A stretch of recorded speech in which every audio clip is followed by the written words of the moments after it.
All right, good evening. Welcome to tonight's shir. We are back after the summer break. The halacha shir that we're discussing tonight is Shofar during Elul. Today was Rosh Chodesh, the second day of Rosh Chodesh, Aleph Elul, and therefore it's an appropriate topic to discuss, namely the blowing of the Shofar during the month of Elul. The Kitzur Shulchan Aruch, if you're listening online, please email me at j.golker@gmail.com and I'll send you the handout. The Kitzur Shulchan Aruch in Siman Kuf Chaf Ches begins and says, Meirosh Chodesh Elul ad Achayom HaKippurim Heima Yemei Ratzon. These are auspicious holy days. Va'af ki b'chol Hashana HaKadosh Baruch Hu mekabel tshuva min hashavim elav b'lev shalom. And true, all year round, HaKadosh Baruch Hu is mekabel tshuva, accepts repentance from everybody who does so genuinely. Mikol makom yomim elu muvcharim yoseh. They are more choice, they're more auspicious, and muzumonim l'tshuva, and they lend themselves to tshuva liyosam yemei rachamim v'yemei ratzon. They are days of rachamim and ratzon, of mercy and of closeness to HaKadosh Baruch Hu. Ki b'rosh chodesh, why is that? Ki b'rosh chodesh Elul ola Moshe Har Sinai lekabel luchas shniyos. Because on Rosh Chodesh Elul, Moshe Rabbeinu went up to Har Sinai and received the luchas shniyos. V'nishtoy shama boim yom. And he stayed there for 40 days, which culminates in Yud Tishri, which was the end of the process of Kapara. HaKadosh Baruch Hu says, Salachti. It's interesting. People, if you ask people, how long was Moshe Rabbeinu on Har Sinai? They'll tell you 40 days and 40 nights. Actually, he was there for 120 days and 120 nights. It was 3 lots of 40. How so? Because Shavuos is on Zion Sivan. 40, that's when Matan Torah happens. That's when Moshe Rabbeinu is authenticated as the conduit through whom Torah is going to be given. And then he's there for 40 days and 40 nights, which takes us to Yud Zayin Sivan, which Yud Zayin Tammuz, which is Shiva Soba Tammuz. Disaster strikes. Moshe Rabbeinu comes down, Erev Rav, dancing around the golden calf. He breaks the luchos, deals with it. He goes up for a second time on the 18th of Tammuz for 40 days. And that takes us to Rosh Chodesh Elul. Those days were bekas, as Rashi tells us a couple of times in Chumash. And he appeases HaKadosh Baruch Hu. HaKadosh Baruch Hu says, okay, you get a second chance. And then he goes up for a third time on Rosh Chodesh Elul, which culminates 40 days later in Yom Kippur. He gets the luchos shniyos. HaKadosh Baruch Hu gives kapara. He says, Solachti. So he's actually there for 3 lots of 40 days. So the third lot of 40 days is what the Kitzur is referring to.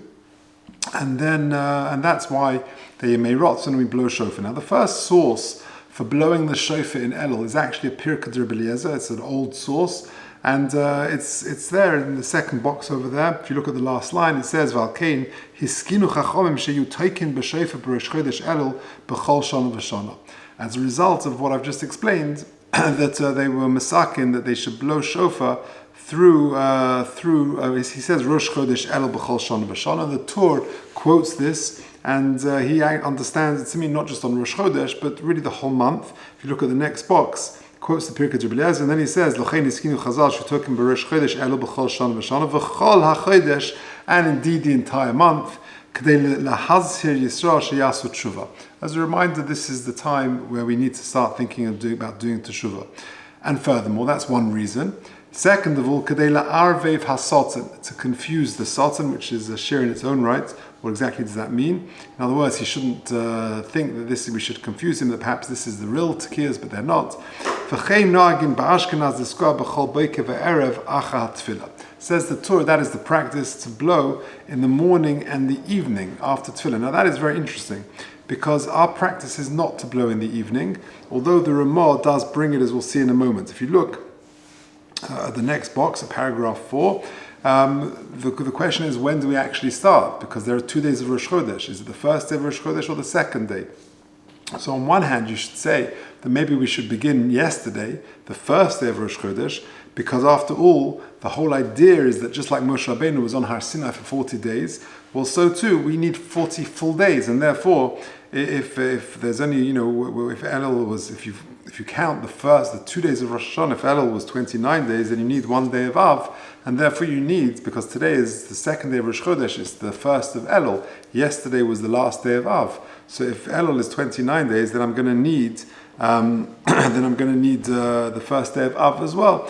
So that's the svara to say why it should begin on day 1. But the reality is, most shuls begin on day 2, and that is, we'll see, that's the contemporary practice. The Kitzur says, Maschinim biyom beis Rosh Chodesh. We begin on the 2nd day. Now, if you take a look at the Shulchan Aruch, this is the beginning of paragraph 5. The Mechaber, the Shulchan Aruch, does not mention blowing shofar at all. This is a minhag of Ashkenaz. What he does mention famously is that Rosh Chodesh Elul is the time when Sfardim begin slichas. So us Ashkenazim have got it easy. We wait until a few days before Rosh Hashanah, but the Ashkenazim, we wait till then, but the Sfardim begin from Rosh Chodesh Elul. And if you take a look at box 5, that's what the Mechaber says. Nagim lokum ba'ashmeres loima slichas. The minhag is to get up early to slay slichas. V'tachanunim mirosh chodesh elul ve'elach ad yom kippurim. So Sfardim, following what the Mechaber says here, they start saying slichas all the way through from Rosh Chodesh Elul until Yom Kippur. And in fact, even today in school, a few of the Sfardim were telling me they're starting already, and where can they do it? They can't daven in base where we normally daven. Is it okay if they go to their slichas? And we of course allow it. That is their minhag based on the Mechaber.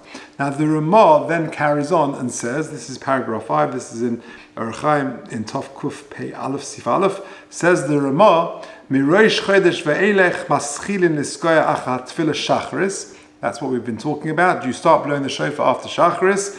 V'yesh makom shetokin gam kein arvis. And there are places where the minhag is to do it in Mariv. The Pateh Ephraim says, Lo shomaiti noagim kein b'mdinoseinu. I haven't seen this practice that we do it after Mariv. And indeed, the contemporary practice, as far as I know, in the vast majority of the Jewish people, is to blow shofar only after Shacharis in the morning. Interestingly, Dayan Yosef Zvi Duna, the late Av Beistin here of the Adas Shul in Stamford Hill, he said that he remembers from Germany that was the practice, to blow after Mariv. But interestingly, it would specifically be only when Mariv was davened early, not at night time, because if you take a look at the next page, the top box, the Aruch HaShulchan says, also in Tov Kuf Pei Aleph Sif Yud Beis, of V'layla lo yisku, don't blow at night time. Afilu l'islamid, even to practice. Why? Te'ein lasas hisoros b'layla v'hatzkiyas ma'orim hamidus ha'elyonis. Because nighttime is considered a time of din, of danger, and therefore it's not a good time. It's ma'oreh, negative forces, and therefore it's not a good thing to do. So therefore, what we're referring to is davening either when the Mariv is davened early, or perhaps to blow after Mincha. The Chai Odom writes in the next box, Yesh makom shetokin gam b'mincha, and certainly this can be followed if some communities do not manage to get a minyan for Shacharis for whatever reason, but they can muster up a minyan for Mincha, so that those communities can certainly rely on this Chai Odom, and they can blow therefore at Mincha time and not at Shacharis. Now, 2 more issues to discuss. How many tekiyas do we actually blow? So the mainstream minhag is to do tashrat, which is tekiya, shavarim, teruah, tekiya. And that is what I've seen most shuls do. However, there are other practices. Chabad do 10 tekiyas, which is tashrat, tashat, and tarat, which is basically like a set of 10. And there's a sefer, Machon Moreshes Ashkenaz, cites a minhag of 12 tekiyas, which is tashrat times 3. But like I say, the mainstream minhag is to do tashrat, which is tekiya, shvarim, teruah, tekiya. Now, another interesting issue is, do you blow shofar at home? For whatever reason, let's say a person cannot daven Shacharis with a minyan. Let's say this year now it's September, back in school, and people are not on holiday anymore. But last year, a lot of Elul was in the summer holidays. If a person is away from minyan, is in a cottage in the middle of the countryside, and there's no minyan there, should he blow shofar without a minyan, b'yechidus?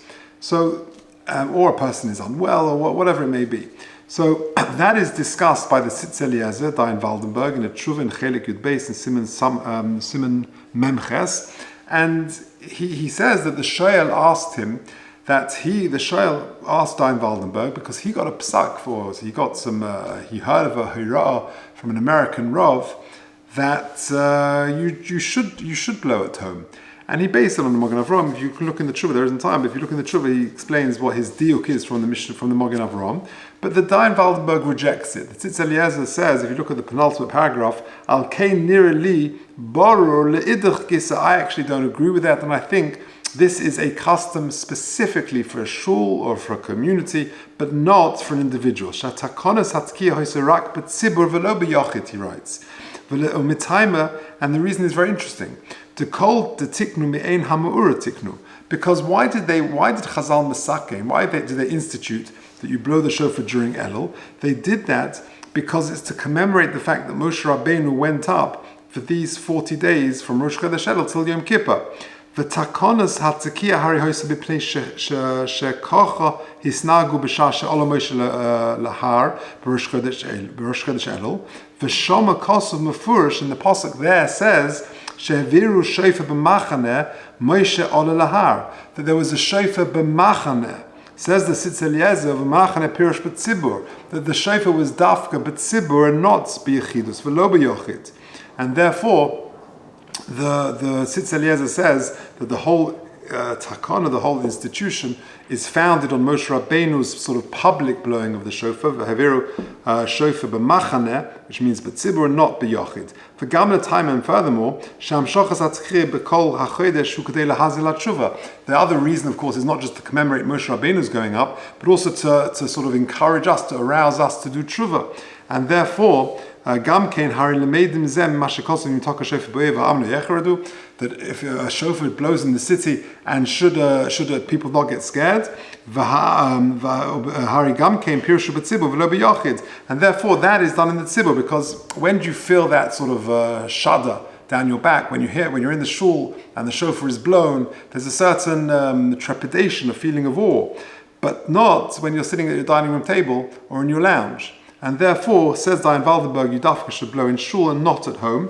And that's how he concludes. That's his conclusion. So just to summarize, shofar during Elul, the earliest source, like I say, is the Pirkei Rabbi Eliezer.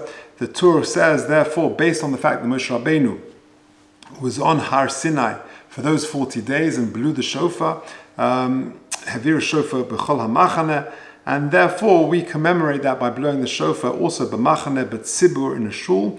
And the other reason is to remind us to do tshuva, because this is the period of time of year that we're in. Yemei Ratzon, there are auspicious days where it's easier to do tshuva. As the Kitzur says, like we began with, which day of Rosh Chodesh do we start? That is debated, but the mainstream view seems to be on the second day of Rosh Chodesh, i.e. only to do it in Elul, which is Aleph Elul. And the Ramah says that although he does say that Nagin Gamkein, that Yesh Mekom Shetokin Gamkein Arvis, the practice seems to be they only do it in the morning. And like the Matzeh Ephraim says, Lo Shamati Nagim Kein B'Mdinasenu. However, the Chai Odin does write that you can do it at Mincha time. There are places that do that. In some communities that can't get a minyan for Shacharis, they would do that. But not to do it in actual night time, as the Aruch HaShulchan writes, because that's the din of din, and therefore one should try and avoid that. How many do we do? There are different customs, but the mainstream minhag is to do tashrat, to tkiyas shavarim, teruah, and tekiah, and blowing shofar at home. Again, that's also discussed. And certainly the view of the Tzitz Eliezer is to do it specifically b'tzibur. Yes? How is the mitzvah to get shofar on Rosh Hashanah different than, because you would blow the shofar? Yes, because, very good. The answer is because the difference between Rosh Hashanah blowing and the rest of the year is because Elul is purely a minhag. And therefore, that custom was not instituted beyond the tzibur and the confines of what's been described. Masha'inkein, in contrast, the shofar of Rosh Hashanah is a strict halacha, is a Torah commandment, certainly on the first day, and therefore that needs to be done. And therefore, for example, there are efforts made to go to the Royal Free Hospital and to old age homes and to individual homes for people who cannot come to shul. And women, for example, take it upon themselves, even though they're not mechuyev, to hear shofar. But that's specifically on Rosh Hashanah, where there's a chiyuv, as I say, first day d'oraisa, second day drabonon. But the shofar during Elul is a minhag, a well-established minhag, but not more than a minhag, although it is brought in halacha. Okay.